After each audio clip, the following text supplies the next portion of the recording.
Welcome back to Let's Play Persona 3 Portable. Last time, we went on a date with Theodore. We have a dog now. I'm actually not sure where the dog is. I think it's upstairs.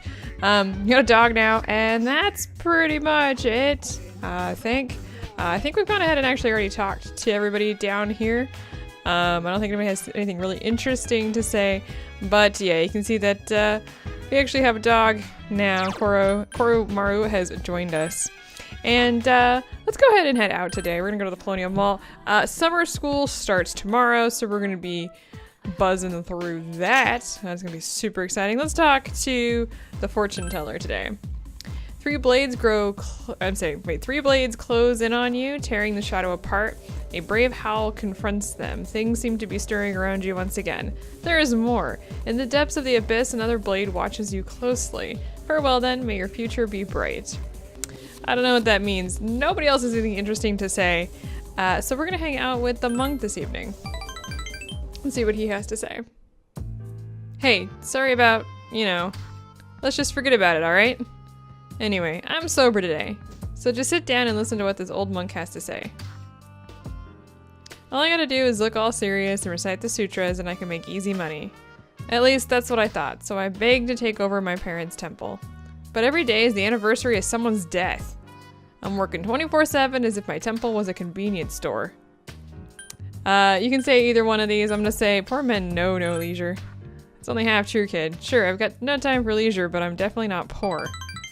Tatsu seems pleased.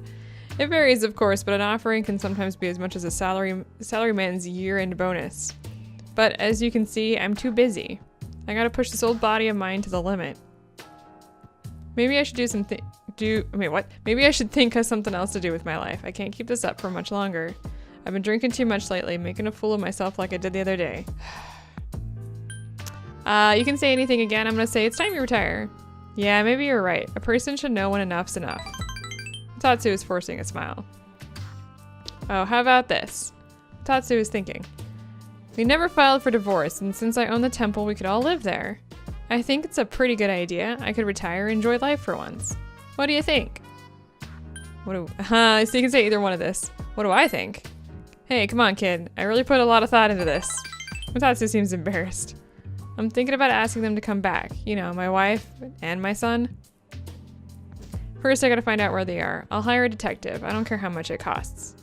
And when I see him, first thing I'm gonna do is tell him I'm sorry from the bottom of my heart. I'm probably gonna be concentrating on this, so I probably won't be seeing you anytime soon. Plus, being with a rebel like you might get me put behind bars one day. So, good riddance. Despite his harsh words, Matatsu seems like he's going to miss you.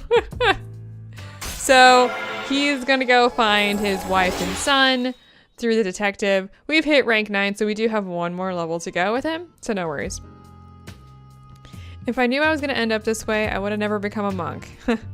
Oh well, I guess I'll go to the detective agency tomorrow. Alright, let's get going, kid. So he's gonna go find his family, and we're gonna go to summer school. Because that's just what happens. Summer school begins today. You better get going. So if you remember correctly, Mitsuru actually signed us up for this, and we found out last minute. It's the first day of summer school. Despite the heat, the lecture continues, and our academics has increased. And this is literally how it's going to go. But first, we have this. It's the second day of summer school. I know it's hot, everyone, but let's just try and get through the class. Focus, pocus. You must all be very curious students to be taking this course over the summer. I'm not really sure what to make of that. Hee. Well, let's talk about something interesting today. All you future magicians will want to pay close attention. Hee. Today's subject is tarot. That's right, those cards often used in fortune telling. Originating in 15th century Europe as normal playing cards, tarot cards evolved into tools of divination. A variety of different versions of the tarot deck exist, including the Marseille? I'm not sure. And Rider decks. I'm not sure how to pronounce that one. I apologize, guys. But today, in retrospect of the great magician Crowley, we'll be using the Thoth deck. Isn't that a persona? I think it is. First, let's talk about the composition of the deck. The modern 78 card tarot deck is divided into two parts. There are 22 major arcana, the face cards, and 56 minor arcana or number cards. The minor arcana are also sometimes called pips. The major arcana feature a variety of illustrations on their faces, beginning with the Fool and ending with the World. They tell a story in numerical order that is a metaphor of an individual's journey through life. Each major arcana represents a stage on that journey, an experience that the individual must incorporate to realize his oneness. They are all important, so let's take a look at each of the 22 cards one by one.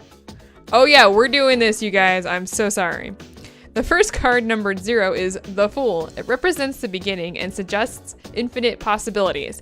I'm gonna throw in a comment here. The Fool, I think this is for, the Fool is like the party's social link, so as a party. So it is the beginning and all of the infinite possibilities.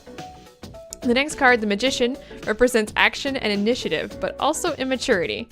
I'm trying to remember, that is Junpei in this one.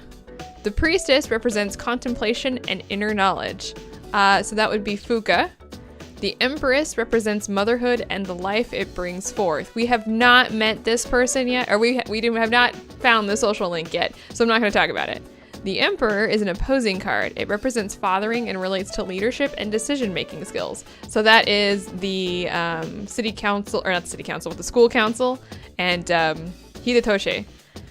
The Hierophant represents formality and knowledge and stands for religion. So that's the old couple. The Lover's card represents choice. Here, the individual's consciousness has finally surfaced. That is Yukari.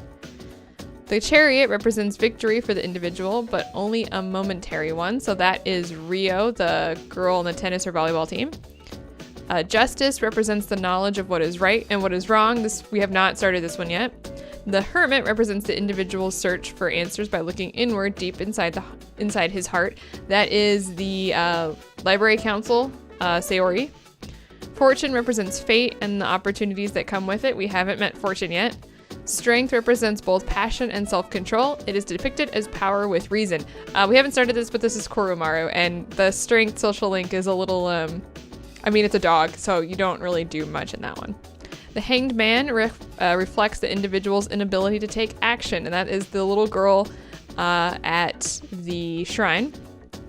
Spiritual death awaits the individual with the 13th card, which is aptly named Death, and we have met Pharos, for which our Death social link is. Death is considered a transitional card. The old ends and the new begins. Now let us continue along the path following the transition. Temperance is the balancing of opposites. Opening his eyes to the world allows the individual to grow. That is Bebe.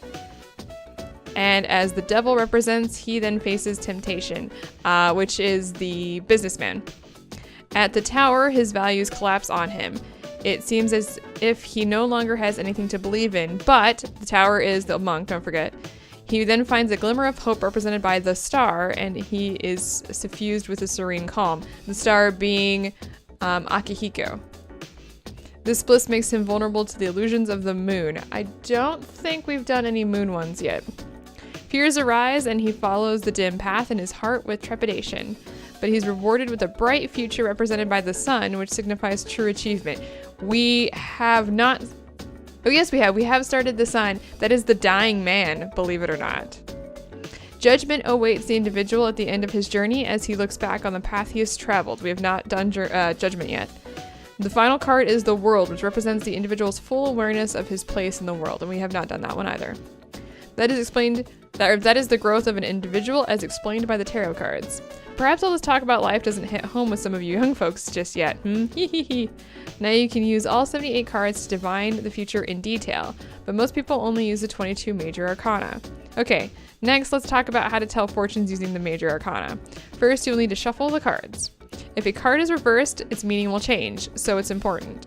The class continues. Despite the heat, the lecture continues. So yeah, that's a long thing, but essentially he broke down the arcana that we're working with. And it's kind of interesting because, yes, it seems like the game designers did tie the characters into their proper arcana. And we'll see that later. I don't think we're ever going to really address this again, but it's just kind of interesting. It's the third day of summer school. All right, so the lecture continues. And we are now intelligent. So yay! We are now at level 5. We've got one more level of academics to go. And we've 3 more days of summer school. It's the 4th day of summer school, and the lecture continues. I think that's the only lecture we're actually going to have, so nothing big there. Oh gosh, maybe I was wrong. Now let's begin. Yod, he, vav, he. How are you all handling the heat? I could brew you some of my special tea if you'd like. Ehehe. Now let's continue with our special summer study, The Truth Behind Magic. I lied, I don't have this list on my notes. I must have forgotten about this lecture. I'll be talking about Kabbalah. I assume all of you have at least heard of Kabbalah, yes?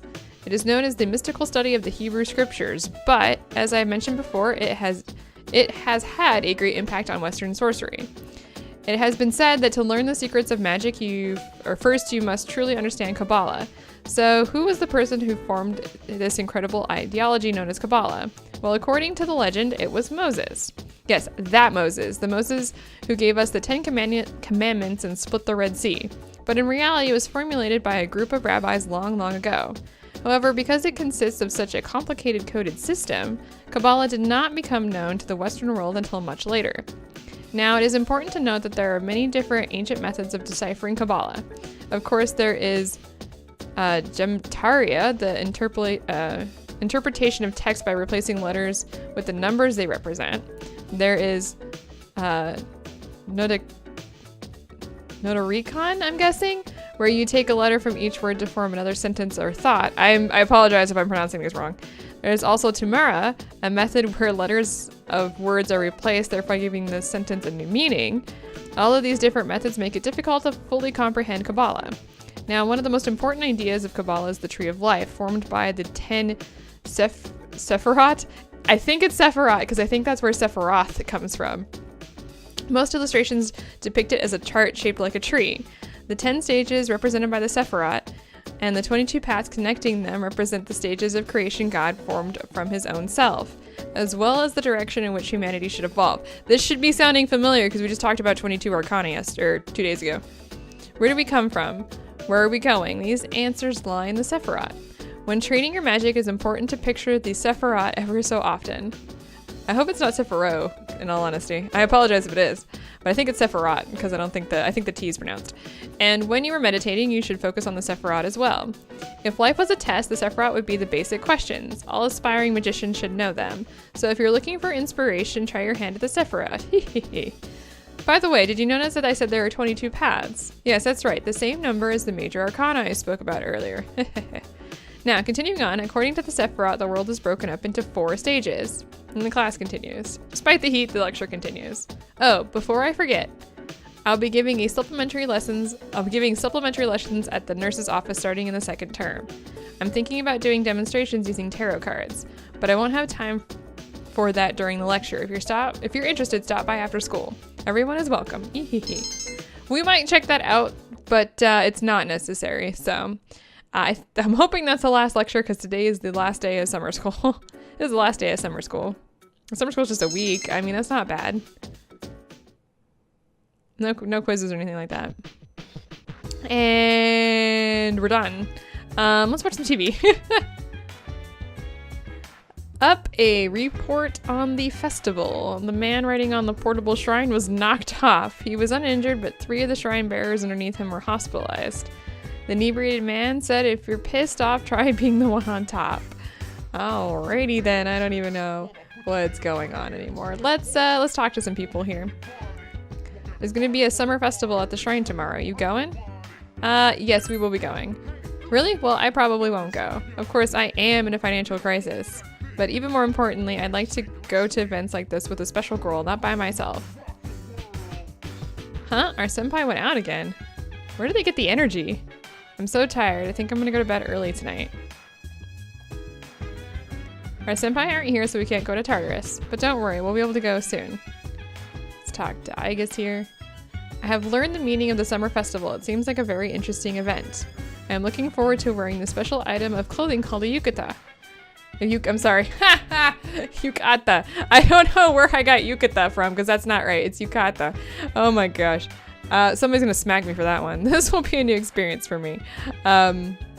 I don't know what's going on with me today, apparently. My reading comprehension is just crap. I don't think Ken is available. Ken doesn't seem to be in his room. I don't know where he is right now, but he doesn't seem to be here.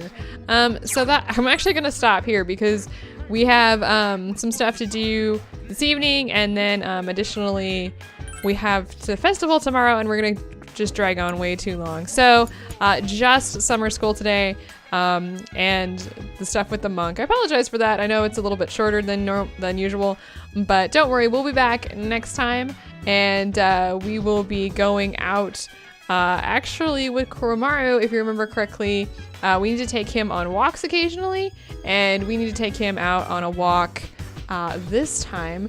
And that will actually start our social link with him. Yes, we can get a social link with the dog because, I don't know, why the hell not? So I will see you next time on Let's Play Persona.